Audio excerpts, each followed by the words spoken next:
Hello दोस्तों, कैसे हो आप सब। मेरा नाम है उत्कर्ष और दोस्तों आज की वीडियो होने वाली है 10 सबसे इंपॉर्टेंट चीज़ें जो कि जब आप सोलर सिस्टम अपना इंस्टॉल करा रहे हो वो 10 चीज़ें आपको अपने ध्यान के अंदर ज़रूर रखनी है कि जो इंस्टॉलर है वो इन 10 चीज़ों पे अच्छी तरीके से ध्यान दे, आप भी ध्यान दो और उसी प्रोसेस से आप उस सिस्टम को इंस्टॉल कराओ। तो मैं शुरुआत करने जा रहा हूँ दोस्तों सबसे पहले पॉइंट से, जो कि होने वाला है दोस्तों डायरेक्शन।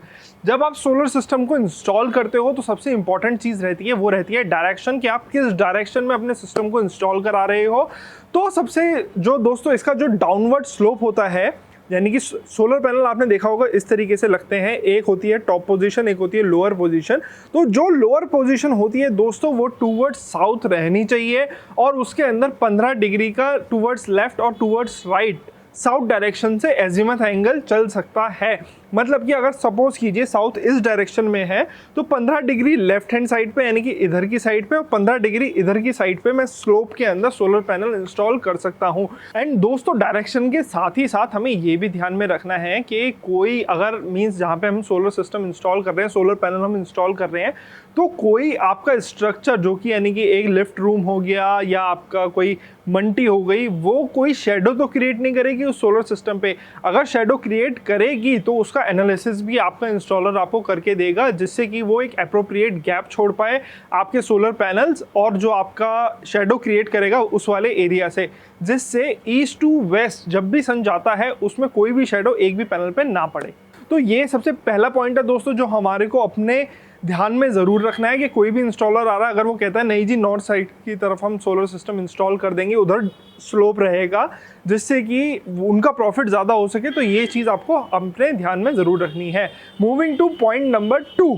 तो दोस्तों अब हम आ गए हैं सेकंड पॉइंट पे, जो सबसे ज़्यादा इंपॉर्टेंट है कि आपने डायरेक्शन तो अपनी कर लिया, पहला पॉइंट हो गया क्लियर।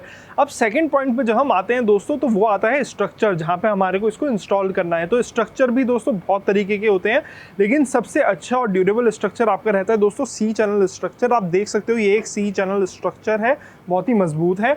अब इसमें हमारे को क्या नोटिस करना है कि इंस्टॉलर क्या चीज़ लगा रहा है, तो दोस्तों वो आप नोटिस कर सकते हो कि इसकी जो ये शीट है इसकी थिकनेस कितनी है। अगर ये 3 mm है दोस्तों तो वो सफिशिएंट है अगर आप हाई राइज स्ट्रक्चर लगा रहे हैं तो 3 mm ये रहता है दोस्तों। और इसका जो आपका विड्थ रहता है ये 85 mm बाय 40 mm का आता है दोस्तों। तो 4 सेंटीमीटर मतलब कि ये चौड़ा होगा और 80-85 सेंटीमीटर इसकी विड्थ होने वाली है दोस्तों। तो ये इसकी डायमेंशन रहती है सी चैनल की। तो ये होती हैं दोस्तों लेग्स, ये होते हैं दोस्तों राफ्टर, जो कि आप देख सकते हो जो ऐसे स्लांट में लगते हैं ना, एक यानी कि टॉप लेग और जो लोअर लेग है इन दोनों को कनेक्ट जो करता है उसे कहते हैं राफ्टर। ये भी सी चैनल का ही होना चाहिए दोस्तों और सेम डायमेंशन इसकी ये वाले चैनल की ही रहेगी, अब जो मैंने आपको इस वाले चैनल की बताई थी। और उसके बाद जो तीसरी चीज़ आती है दोस्तों सोलर स्ट्रक्चर में वो आती है पर्लिन। तो इन्हें कहते हैं दोस्तों पर्लिन। ये आपका सी चैनल में इस टाइप में नहीं होते, ये स्ट्रट चैनल के अंदर होते हैं, आप देख सकते हो ये इस टाइप के चैनल के अंदर हम इंस्टॉल करते हैं। और इसकी जो थिकनेस हो सकती है दोस्तों वो 2 mm भी आपकी बहुत अच्छी तरीके से चलती है। एंड दोस्तों जो ये हमने लेग्स की बात कर ली, राफ्टर की बात कर ली और पर्लिन की बात कर ली, उसके बाद जो चौथी इंपॉर्टेंट चीज़ आती है स्ट्रक्चर में वो आती है ये ब्रेसिंग। ये ब्रेसिंग ये रोल प्ले करती है दोस्तों कि अगर विंड डायरेक्शन इस तरफ की है और सोलर प्लेट पे बहुत ज़्यादा प्रेशर पड़ता है तो ये आपकी जो ब्रेसिंग है ये उसको आपके स्ट्रक्चर को पूरा स्टैग्नेंट रखेगी, मतलब कि इसमें मूवमेंट नहीं होगी और इससे इसकी ड्यूरेबिलिटी भी बढ़ जाती है स्ट्रक्चर की। और दोस्तों ध्यान रहे कि अगर आप इस वाले स्ट्रक्चर को कोई वेल्डिंग करके लगा रहा है तो वेल्डिंग इतनी रिकमेंडेड नहीं रहती है अगर हाई राइज स्ट्रक्चर आप लगा रहे हो, क्योंकि उसमें हल्की हल्की मूवमेंट रहती है और उस मूवमेंट के कारण जो आपका जॉइंट होता है ना उसका एक फ्रैक्चर पॉइंट आ जाता है। अभी नहीं आएगा, 3 साल में नहीं आएगा, 4 साल में नहीं आएगा, लेकिन 5 साल 6 साल 7 साल में आ सकता है। तो रिकमेंडेड क्या रहता है कि आपका ऐसा स्क्रू और बोल्ट वाला ही आपका जॉइंट हो जहाँ पे आप मेंटेनेंस के अंदर 1 साल 1.5 साल में इन सारे स्क्रूज़ को और नट बोल्ट्स को आप टाइट करवा पाओ। तो ये बहुत इंपॉर्टेंट चीज़ रहती है दोस्तों स्ट्रक्चर के अंदर। Now moving to the third point जो इम्पॉर्टेंट है दोस्तों वो मैं आपको बता देता हूँ, वो है आपके सोलर स्ट्रक्चर का बेस कि वो कैसे आपके इंस्टॉलर ने डेवलप किया है। कई इंस्टॉलर क्या करते हैं दोस्तों, ये स्ट्रक्चर होता है, इसके नीचे बेस प्लेट होती है, वो लेंटर पे ही यूँ रख के यूँ छेद कर देते हैं और उसके अंदर फास्टनर लगा देते हैं। ये गलत तरीका है दोस्तों, क्योंकि ये अगर आपका लेंटर वाली छत है तो यहाँ पे लगी होती हैं टाइलें, टाइलों के नीचे होती है मिट्टी, मिट्टी के नीचे आपकी वो प्लास्टिक की या विनाइल की शीट होती है, उसके बाद आता है लेंटर, वहाँ तक आपका फास्टनर पहुँच ही नहीं पाता। तो करेक्ट प्रोसेस है दोस्तों कि जहाँ पे आपका लेग का पोजीशनिंग आ रही है वहाँ से उस टाइल को हम करते हैं कट 1 बाय 1 फुट की, और सारी मिट्टी वगैरह पन्नी हटाते हैं और उसमें लगाते हैं बेस प्लेट के निशान, और वहाँ पे फिर लेंटर में छेद करके फिर उसके बाद लगते हैं फास्टनर। और फिर ये जो 1 फुट बाय 1 फुट की आपका ये जो है ना सरफेस, इससे ऊपर फाउंडेशन भी जो बनती है वो बनती है पूरी आपकी जीरा रोड़ी, बदरपुर, सीमेंट, इन तीनों के मिक्सचर से, जो आपकी एकदम प्योर लेंटर का मिक्सचर होता है ना, उससे ही ये फाउंडेशन बनती है।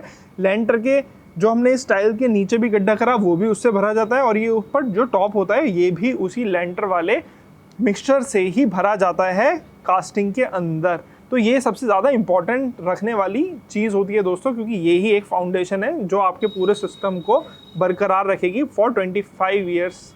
फोर्थ इंपॉर्टेंट पॉइंट होने वाला है दोस्तों कि अगर आपका स्ट्रक्चर लग गया, फाउंडेशन बन गई, सोलर पैनल इंस्टॉल हो गए जो कि क्लिपिंग मैकेनिज्म के थ्रू इंस्टॉल होंगे आपके ये इंस्ट्रक्ट चैनल से, उसके बाद आ रहे हैं दोस्तों वायरिंग पे। तो वायरिंग के अंदर कई इंस्टॉलर क्या करते हैं, सोलर पैनल से जो आपकी आउटपुट निकली वो आपके इन्वर्टर तक लेके जाने के लिए वायर तो चाहिए होगी, तो वहाँ पे आती हैं दोस्तों 2 वायर। एक होती है एसी वायर जो मार्केट में आपने देखी होगी, एसी में यानी कि आपकी मोटी मोटी बहुत ज़्यादा आपकी वायर्स होती हैं और वो एक कॉन्ड्यूट के अंदर पूरी सील होती हैं, और एक होती है डीसी वायर, वो होती है दोस्तों मल्टी स्ट्रेंथ वायर, बहुत पतली पतली वायर होती हैं लेकिन वो बहुत मल्टीपल में होती हैं, 96 वायर्स होती हैं, कईयों में 74 वायर्स होती हैं। तो और वो टिंड कॉपर में आती है दोस्तों, तो वो होती है आपकी डीसी वायर। तो डीसी वायर 2 में आती है, एक तो जैसा कॉपर का रंग होता है वैसे में आती है, और एक टिंड कॉपर में आती है। टिंड कॉपर की कंडक्टिविटी और अच्छी होती है, अगर आपको और एफिशिएंसी चाहिए कि वहाँ तक जहाँ इन्वर्टर लगा हुआ है वहाँ तक लॉसेस ना हो, तो आप टिंड कॉपर की अपने इंस्टॉलर से कह के बात कर सकते हो कि वो इंस्टॉल करे। तो आप देख सकते हो जैसे ही ये वाली जो वायर है सोलर पैनल से निकली, ये जाती है, हमने यहाँ पे देख रहे हो आप, ये एक पाइप दिया हुआ है इंसुलेशन के लिए, तो इसके अंदर वो सारे कनेक्शंस हैं दोस्तों जहाँ से डीसी वायर इससे कनेक्ट हुई और वो पूरा इंसुलेशन में आपके वहाँ तक गई हुई है इन्वर्टर तक। तो ये भी आपको ध्यान रखना है कि वो ओपनली वायर को ना ले जाए डीसी वायर को, क्योंकि बाय चांस अगर कोई बंदर खा जाए, कोई कुछ खा जाए, तो वो आपके स्ट्रक्चर से टच होके ना अर्थ लीकेज कर सकती है, तो आपका सिस्टम एफिशिएंसी डाउन कर सकता है, क्योंकि इतनी इलेक्ट्रिसिटी जो इन्वर्टर में जानी चाहिए उसकी बजाय वो अर्थ में जा रही है। तो जो भी डीसी वायर हो वो कॉन्ड्यूट में ज़रूर हो, एक पाइप के अंदर, प्लास्टिक के पाइप में, जिससे कि उसको इंसुलेशन मिल सके। एंड दोस्तों डीसी केबल आती है 2 साइजेस के अंदर, एक आती है 4 स्क्वायर mm और एक आती है 6 स्क्वायर mm। अगर आपका प्रोजेक्ट 3 किलोवाट 5 किलोवाट तक का है तो आप easily 4 square mm wire use कर सकते हो, लेकिन अगर आपका जो प्लांट है वो अबव 10 किलोवाट 15 किलोवाट या जितना भी है तो उसमें 6 स्क्वायर mm रिकमेंडेड रहता है दोस्तों। तो दोस्तों अब हम आ जाते हैं अपने 5th पॉइंट पे, जो कि बहुत ज़्यादा इंपॉर्टेंट होने वाला है। वो होने वाला है दोस्तों अर्थिंग का, कि अगर आप सिस्टम इंस्टॉल करा रहे हो तो अर्थिंग किस टाइप से करनी चाहिए। तो कई इंस्टॉलर क्या करते हैं 1 mm की तार भी लगा देते हैं, कहते हैं जी इससे भी अर्थिंग हो गई, लेकिन ऐसा नहीं है दोस्तों। अगर आप बड़ा प्लांट लगा रहे हो या अगर आप 5 किलोवाट तक का भी प्लांट लगा रहे हो तो उसमें सबसे इंपॉर्टेंट रहता है दोस्तों कि आप अर्थिंग किस मटेरियल से करा रहे हैं। सबसे अच्छा मटेरियल और ड्यूरेबल जो रहता है दोस्तों वो रहता है 25 mm बाय 3 mm की जो GI की पत्ती होती हैं, उससे अगर आप अपनी अर्थिंग कराएं, क्योंकि वो उसमें कोई टूटने का भी खतरा नहीं रहता। वो एक बार अगर आपके सिस्टम से आगे वेल्डिंग हो गई तो वो हो गई, वो कहीं पे भी नहीं जाएगी फॉर लाइफ टाइम जब तक आपका सिस्टम रहने वाला है।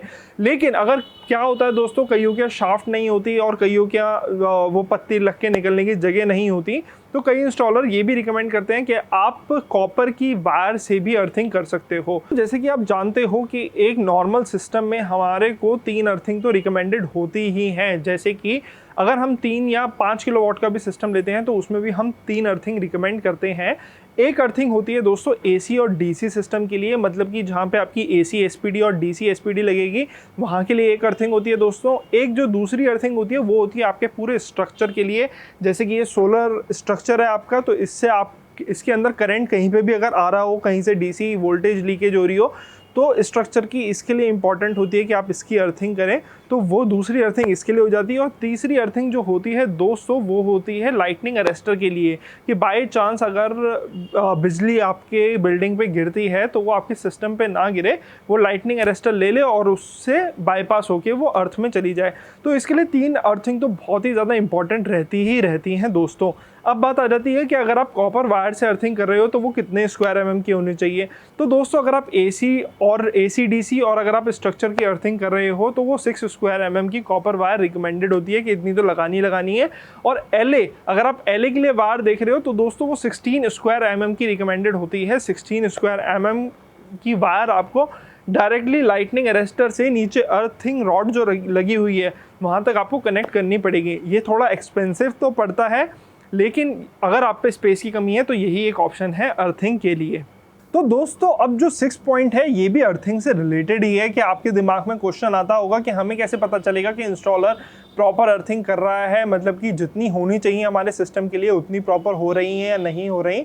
तो वो मैं आपको बता देता हूँ दोस्तों। अगर आपका सिस्टम 3 किलोवाट का है, 5 किलोवाट का है, तो इसके अंदर 3 अर्थिंग सफिशिएंट है। और कई इंस्टॉलर 10 किलोवाट तक भी 3 अर्थिंग करते हैं। तो ऐसा नहीं है कि 3 अर्थिंग कम रहती है, 3 अर्थिंग बहुत होती है 10 किलोवाट तक के सिस्टम के लिए। लेकिन दोस्तों अगर आपका सिस्टम शिफ्ट करता है 15 किलोवाट या 20 किलोवाट के लिए, तो उसमें ध्यान दीजिए कि उसमें अर्थिंग आपकी 4 होनी चाहिए। 4 अर्थिंग इसके लिए होनी चाहिए दोस्तों, क्योंकि AC और DC की फिर सेपरेट अर्थिंग भी हो जाती हैं उसके अंदर, क्योंकि अगर हायर वोल्टेज सिस्टम होता है तो। लेकिन अगर आपका दोस्तों सिस्टम क्रॉस कर रहा है 25 किलोवाट से भी अबव, तो उसमें 4 अर्थिंग तो आपकी सेपरेट रहेंगी। फिर आपकी जो 3 अर्थिंग और होंगी वो होंगी दोस्तों ESC टाइप LA के लिए। लाइटनिंग अरेस्टर होता है दोस्तों ESC टाइप, वो अपने अंदर चार्ज बिल्डअप करता है जिससे कि वो आपके सिस्टम पे चार्ज को गिरने ही नहीं देता। मतलब कि कोई बिजली कड़क रही है, अगर वो गिर रही है नीचे, आपके सिस्टम पे वो नहीं गिरने देगा, उसका अपोजिट चार्ज वो अपने अंदर ही जनरेट कर लेता है। तो उसके लिए 3 सेपरेट केमिकल अर्थिंग उस ESC टाइप LA के लिए ही होती हैं, और वो बहुत एक्सपेंसिव भी आता है। और उसकी रेंज होती है दोस्तों 80 मीटर तक भी होती है, 100 मीटर तक भी होती है, 150 मीटर तक भी होती है, डिपेंडिंग कि आप कितना बड़ा सिस्टम लगा रहे हैं। अगर 25 से अब वो क्रॉस कर रहा है तो आपको ESC टाइप LA मैंडेटरी है, वो आपको इंस्टॉल करना ही करना होगा। तो 7वां इंपॉर्टेंट पॉइंट होने वाला है दोस्तों लाइटनिंग अरेस्टर को लेके, कि अगर आपका इंस्टॉलर लाइटनिंग अरेस्टर को इंस्टॉल कर रहा है तो ध्यान रखिएगा कि वो डायरेक्टली लेंटर पे लगा के उसमें फास्टनर ना गाड़े, क्योंकि लाइटनिंग अरेस्टर और आपके लेंटर के बीच में होनी चाहिए इंसुलेशन। अगर वो ऐसा लेंटर से जोड़ता है तो अगर कोई भी बाय चांस लाइटनिंग होती है, अगर लाइट गिरती है, कोई सर जाता है आपके उस लाइटनिंग अरेस्टर पे गिरता है, तो वो अर्थिंग में तो करंट देगा ही देगा, लेकिन आपकी जो बिल्डिंग के अंदर लेंटर से वो कनेक्टेड है तो आपके पूरे बिल्डिंग के स्ट्रक्चर में करंट आ सकता है। इसके लिए तो दोस्तों अर्थिंग कराई जाती है, लेकिन वो फिर सारा मकसद अगर वो लेंटर से ही जोड़ देगा तो वो फेल हो जाता है। तो जो अगर आपका लाइटनिंग अरेस्टर है उसके बीच में एक ब्लॉक आता है दोस्तों, वो इंसुलेशन के लिए यूज़ होता है। उसकी इमेज मैंने यहाँ पे अटैच कर दिया, आप देख सकते हो। तो ऐसे जॉइंटर को लगा के ही फिर आपका लाइटनिंग अरेस्टर का इंस्टॉलेशन होता है, तो ये भी ध्यान में रखिएगा। तो दोस्तों 8वां इंपॉर्टेंट पॉइंट जो होने वाला है वो होने वाला है आपका AC साइड को लेके। तो सबसे पहले इंपॉर्टेंट चीज़ जो आपको ध्यान में रखनी है कि आपका इंस्टॉलर AC/DB और DC/DB तो इंस्टॉल करेगा, क्योंकि वो एज पर नॉर्म्स तो इंस्टॉल करेगा। तो ये हो जाती है हमारी DC/DB और ये हो जाती है AC/DB। तो DC/DB में तो दोस्तों DC/DB में जो कंपोनेंट्स आते हैं वो आते हैं MCB, फ्यूजेस और आपका SPD सर्च प्रोटेक्शन डिवाइस। तो सर्च प्रोटेक्शन डिवाइस दोस्तों सबसे 2 कंपनी की सबसे अच्छी होती है, एक होती है मर्सन की और सेकंड होती है फिनिक्स कॉन्टैक्ट की। और जो MCB और फ्यूजेस होते हैं वो भी आपके दोस्तों मर्सन के आते हैं, और MCB सबसे अच्छी रहती है दोस्तों DC MCB में, वो रहती है स्नाइडर की। तो ये आप जो कंपोनेंट्स हैं ये आप अपने इंस्टॉलर को बता सकते हो कि यही वो इंस्टॉल करे। तो आप देख सकते हो स्नाइडर की MCB है, एक फ्यूज़ है मर्सन का, और मर्सन का ही SPD है जो हमारे यहाँ पे इंस्टॉल्ड है। तो हमने उसी स्पेसिफिकेशन से इसको इंस्टॉल किया है। कई इंस्टॉलर दोस्तों ये रिकमेंड करते हैं कि आप MCB ना लगाओ, लेकिन ऐसा नहीं है कि अगर आपको कुछ वर्क करना है तो आप इस MCB को डाउन करके, हर एक स्ट्रिंग में एक इंडिविजुअल वो MCB होगी दोस्तों, अगर DC MCB, तो आप उसको डाउन करके कुछ अगर इलेक्ट्रिकल वर्क है वो आप करवा सकते हो। तो ये रिकमेंडेड है, क्योंकि अगर वो डायरेक्टली फ्यूज में कनेक्ट हो गई तो अगर बाई चांस आपको काम करवाना पड़ेगा तो आपको इलेक्ट्रीशियन से बुला के वो सारी चीज़ें निकलवानी पड़ेंगी, मतलब कि वायर निकलवानी पड़ेगी फ्यूज से। तो ये आपको आगे प्रॉब्लम दे सकता है। तो इससे बढ़िया है कि आप DC MCB अपने सिस्टम में इंस्टॉल करा ही लीजिएगा। एंड दोस्तों AC साइड पे भी हम आप देख सकते हो फिनिक्स कॉन्टैक्ट की यहाँ पे SPD लगी हुई है और स्नाइडर की AC MCB लगी हुई है। AC MCB दोस्तों हमने इतनी कंपनी को मीन्स एम्फेसाइज इसके लिए करा है क्योंकि इनका जो यानी कि ब्रेकेज टाइम है ना वो बहुत ही 0.06 नैनो सेकेंड है। और अगर आपको यहाँ पे लोकल लगा लोगे तो उनका कोई भरोसा नहीं है और इनके सारे सर्टिफिकेशंस रहते हैं गवर्नमेंट के पास भी और सारे सर्टिफिकेशंस आपके पास भी रहते हैं, आप वेबसाइट से डाउनलोड कर सकते हो। तो दोस्तों 9वां इंपॉर्टेंट पॉइंट जो रहता है वो रहता है आपका AC साइड की साइजिंग। कॉपर वायर लगा रहे हैं तो उसकी क्या साइजिंग रहेगी, एल्यूमिनियम वायर लगा रहे हैं तो उसकी क्या साइजिंग रहेगी। तो दोस्तों जो साइज होता है ना जो हमारे को पावर इवैक्यूएशन के लिए निकालना होता है केबल का, वो निकलता है कि इसका जो एंड पॉइंट है यानी कि जहाँ पे हमारा मीटर इंस्टॉल होगा वहां तक हमारी कितनी केबल लग जाएगी। तो अगर अंडर 20 मीटर रहती है तो उसका साइज अलग रहता है, अगर 20 मीटर से ज्यादा रहती है तो उसका साइज और बढ़ जाता है। और रिकमेंडेड यही रहता है कि अगर आपका छोटा सिस्टम है 5 किलोवाट 10 किलोवाट तक का तो उसमें आप कॉपर वायर ही इंस्टॉल कराइए, एल्यूमिनियम नहीं कराइए। लेकिन अगर आपका बड़ा प्लांट है 70 80 100 किलोवाट तक का तो उसमें रिकमेंडेड रहता है कि आप एल्यूमिनियम पे शिफ्ट हो सकते हैं। तो जैसे कि ये वाला सिस्टम है दोस्तों, तो इसके अंदर जो ये AC केबल है ये है 6 स्क्वायर mm 2 कोर की और ये कॉपर के अंदर है पॉलीकैप की। तो ये सबसे अच्छी केबल रहती है दोस्तों, ये आप इंस्टॉल कर सकते हो अपने 5 किलोवाट के सिस्टम में। अगर वहीं बात करें अगर हम 3 किलोवाट के सिस्टम की तो उसका जो साइज हो जाता है दोस्तों कॉपर वायर का वो हो जाता है 4 स्क्वायर mm 2 कोर के अंदर। और ये वाला कॉपर का ही साइज मैंने दोस्तों आपको बताया, इसमें एल्यूमिनियम का नहीं है। एल्यूमिनियम का अलग से कैलकुलेशन से वो आपका इंस्टॉलर आपको बता सकता है और आप भी उससे डिस्कस कर सकते हो। और मेन इंपॉर्टेंट पॉइंट एक और चीज का आपको ध्यान रखना पड़ेगा कि जो भी DC साइड से आपकी केबल आ रही है उस पे स्पेसिफिकली डेजिग्नेटेड हो कि ये कौन सी स्ट्रिंग है, इसमें पॉजिटिव कौन सा है नेगेटिव कौन सा है, कि बाय चांस इन फ्यूचर अगर आप यहाँ पे कुछ रिपेयर करते हो या कोई इलेक्ट्रिशियन रिपेयर करता है, कोई और इंस्टॉलर यहाँ पे आके रिपेयर करता है तो उसको यहाँ पे एकदम क्लियर हो कि ये वाली जो वायर है ये पॉजिटिव है, ये वाली नेगेटिव है और ये इस वाली स्ट्रिंग की है। तो ऐसे ही यहाँ पे FP1S यानी कि इसके अंदर जो ये है फर्स्ट पॉजिटिव फर्स्ट स्ट्रिंग यानी कि ये इसका फर्स्ट पॉजिटिव फर्स्ट स्ट्रिंग है, ऐसे ही इसका सेकंड नेगेटिव सेकंड स्ट्रिंग है। तो ये ऐसी लेबलिंग होती है दोस्तों, ये हर एक इंस्टॉलर की अलग अलग लैंग्वेज में यहाँ पे इंस्टॉल होती है। तो दोस्तों 10th पॉइंट होने वाला है सबसे ज़्यादा इंपॉर्टेंट, कि हमने सारा चीज़ तो बता दी लेकिन जो मेन इंपॉर्टेंट चीज़ है जो कि है सोलर पैनल और सेकंड है इन्वर्टर, ये कौन सी कंपनी के लगाएं। अगर इंस्टॉलर कोई भी XYZ कंपनी के लगा रहा है तो हम कैसे डिसाइड करें कि ये ही एकदम अच्छी कंपनी है। तो दोस्तों मैं आपको बता दूं सोलर पैनल के लिए गवर्नमेंट ने निकाली है ALMM लिस्ट, तो उसमें पर्टिकुलर मैन्युफैक्चरर ही हैं जो कि गवर्नमेंट नॉर्म्स के हिसाब से मैन्युफैक्चरिंग कर रहे हैं। आप उस लिस्ट में से कोई भी कंपनी का जो भी आपके स्पेसिफिकेशन या सिस्टम के हिसाब से जितने भी वोल्टेज की रिक्वायरमेंट है उस हिसाब से वो वाला मॉड्यूल्स परचेज कर सकते हैं। वो ALMM लिस्ट का दोस्तों जो लिंक है वो मैंने नीचे डिस्क्रिप्शन में दे दिया है, वहाँ से अपने सोलर पैनल की लिस्ट निकाल सकते हैं। अगर कोई इंस्टॉलर उस कंपनी के ही कोई सोलर पैनल निकाल रहा है, मतलब कि वो कंपनी उस लिस्ट में मैंशनड है और उसका जो वो सोलर पैनल लगा रहा है वो मॉडल भी मैंशनड है, तो आपको कोई फिक्र करने की ज़रूरत नहीं है, वो एकदम जेन्युइन सोलर पैनल लगा रहा है। सेकेंड चीज़ दोस्तों जो आती है वो आती है इन्वर्टर पे, क्योंकि वही है एक ऐसा इक्विपमेंट जो सारी बिजली लेगा और उसको प्रोड्यूस करके आपके नेट मीटर सोलर मीटर में डालेगा। तो दोस्तों उसमें जो सबसे अच्छी कंपनी यानी कि हमारे खुद का एक्सपीरियंस है जहां हम इंस्टॉल करते हैं, तो उसमें सबसे बेस्ट कंपनीज जो आती हैं दोस्तों वो आती हैं डेल्टा आती है, सोलर एज आती है दोस्तों और ग्रो वॉट भी आती है। ये तीनों दोस्तों जो भी मैंने आपको इन्वर्टर बताए ये हैं बड़े प्रोजेक्ट्स के लिए, कि अगर आपका बड़ा प्रोजेक्ट हो 20 किलोवाट 25 किलोवाट 40 किलोवाट 100 किलोवाट तो आप इनमें से ये वाले इन्वर्टर यूज़ कर सकते हो। लेकिन अगर बात आ जाती है दोस्तों छोटे प्रोजेक्ट्स की 3 किलोवाट की 5 किलोवाट की, तो उसके अंदर दोस्तों हम डेल्टा भी लगा सकते हैं, लेकिन डेल्टा थोड़ा एक्सपेंसिव पड़ता है, लेकिन ग्रो वॉट भी बहुत अच्छा परफॉर्म करता है फील्ड के अंदर, तो आप ग्रो वॉट भी लगवा सकते हैं अगर छोटे प्रोजेक्ट हो 3 किलोवाट 5 किलोवाट तक। और 10 किलोवाट से अगर आप ऊपर जा रहे हो तो डेल्टा रिकमेंडेड है। और अगर आप 25 किलोवाट से ऊपर जा रहे हो 40 किलोवाट तक तो सोलर एज रिकमेंडेड है।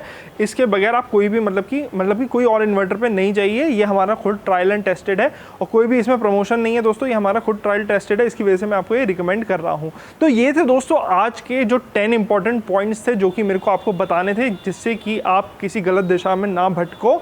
तो अगर आपको ये वीडियो अच्छी लगी हो तो दोस्तों कमेंट बॉक्स में ज़रूर लिखना, लाइक भी करना और इस चैनल को सब्सक्राइब भी करना, क्योंकि हम देते रहेंगे आपको अपडेट सोलर से related. Thank you so much दोस्तों, बाय बाय।